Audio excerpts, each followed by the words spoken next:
Hey Matthew, this is Ryan here at G-Force. Just going to kind of go over your Gixxer with you a little bit. So you see your fork seals leaking, you approve those, we'll go ahead and get those fork seals. There's the tires, we'll get your tires put on for you. Air filter out of it.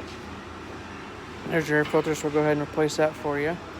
Go ahead and replace the rear tire. Jeremy said you got chain and sprockets on order, so we'll clean those up a little bit, but he said you got those on order.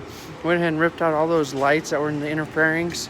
Tried to get the fairings off, and none of them worked. We tried testing them, and none of them worked, so we just went ahead and pulled those things off.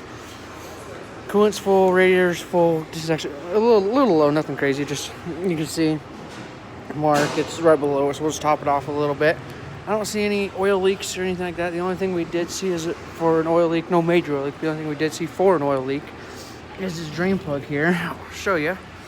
So we took your drain plug out. This is the drain plug they had in it. You can see it's like a wheel stud, and then somebody cut it down, put a bunch of thread tape on it, drilled and put a little piece in the end of it, right in the center of it. You can see right there's a magnet somebody drilled in the end of it. It says all thread tape, and this is basically a wheel lug nut somebody used for a drain bolt. So as you can see here, I've got my flashlight. You can see it.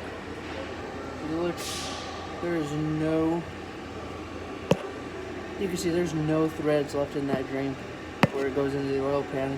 Basically that's why it had all thread tape caked on it, just so it wouldn't leak. And you can see it's been leaking, all that residual around it. So the drain plug has been leaking because it's not the correct drain plug in there. So we have a couple options here. We can try and drill it, put a time cert in, get a drain plug for it, and put in the drain plug in it, or you can replace the whole oil pan assembly. It's all up to you. We can give you a quote on doing either which way you want to do to see what would you prefer. But yeah, that's just gonna sit there and leak. So I would, like I said, highly recommend getting that replaced. That's not even close to the correct way of doing it. Putting a lug nut, like I said, all that thread tape on and everything like that. So that's just gonna be an issue, causing an oil leak.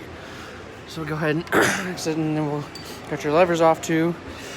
Clean those up, get them all greased and everything like that. This one I seen is bent. I'm trying to straighten it out a little bit for you.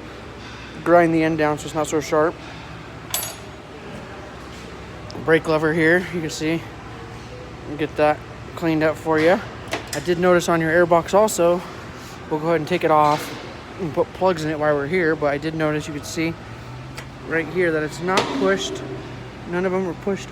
The airbox should be pushed all the way down. So the airbox right now is barely sitting on the top of the throttle body. So I'll get that thing pushed down once we get it back on after we take the plugs out and do plug. But I want to show you that the airbox basically isn't even all the way on it. So get that fixed up for you. Like I said, I got all those lights pulled off for you. I will put the charger. You had like a charger you could charge your phone. I'll put that back on, back up to the handlebars where it was.